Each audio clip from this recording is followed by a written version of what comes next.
നമുക്കിന്ന് ബിർഗു ഫെസ്റ്റ് കാണാൻ പോയാലോ? ശിവനെ, ഇത് യാത് ജില്ല? ജാങ്കോ, നീ അറിഞ്ഞ ഞാൻ പെട്ടു. ഈശ്വര, ഇവിടെ ആരില്ലല്ലോ ഇതൊന്ന് പറഞ്ഞു ചിരിക്കാൻ.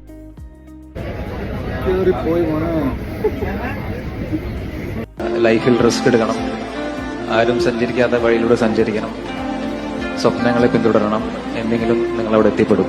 പെരിയ പെരിയ കാട് താണ്ടി, കടല താണ്ടി, മലയെല്ലാം താണ്ടി ബിർഗു ഫെസ്റ്റ് കാണാൻ ഞങ്ങളിങ്ങ് എത്തിച്ചേർന്നു. അറൗണ്ട് 20,000 ക്യാൻഡിൽസ് കൊണ്ടാണ് ബിർഗു സ്ട്രീറ്റ്സ് ഫുള്ള് അവർ അറേഞ്ച് ആൻഡ് ഡെക്കറേറ്റ് ചെയ്തിരുന്നത്. അടിപൊളിയായിരുന്നു എല്ലാ സ്ട്രീറ്റ്സും കാണാനായിട്ട്. ഭയങ്കര റഷും ഭയങ്കര ജനക്കൂട്ടമായിരുന്നു. സാധാരണ ഇങ്ങനെയുള്ള പ്രോഗ്രാംസിന് മല്ലൂസിനെയാണ് യൂഷ്വലി കാണുന്നത്. പക്ഷേ ഈ പ്രാവശ്യം ഞങ്ങൾ മൊത്തം കണ്ടത് മാൾട്ടീസുകാരെയാണ്. വളരെ വിരളമായിട്ടാണ് മല്ലൂസിനെ ഞങ്ങൾ കണ്ടത്. ഈ അപ്പാപ്പൻ നന്നായിട്ട് എൻജോയ് ചെയ്യുന്നുണ്ടായിരുന്നു അവിടെ. ഞങ്ങൾക്ക് ഇഷ്ടപ്പെട്ടു അപ്പാപ്പൻ്റെ എൻജോയ്മെൻറ്റ്. പിന്നെ ഞങ്ങൾ കുറച്ച് വൈനൊക്കെ ടേസ്റ്റ് ചെയ്തു. നല്ലതായിരുന്നു. റെഡ് വൈനും ഉണ്ടായിരുന്നു, വൈറ്റ് വൈനും ഉണ്ടായിരുന്നു. പക്ഷേ റെഡ് വൈൻ ആയിരുന്നു കുറച്ചുകൂടെ ബെറ്റർ.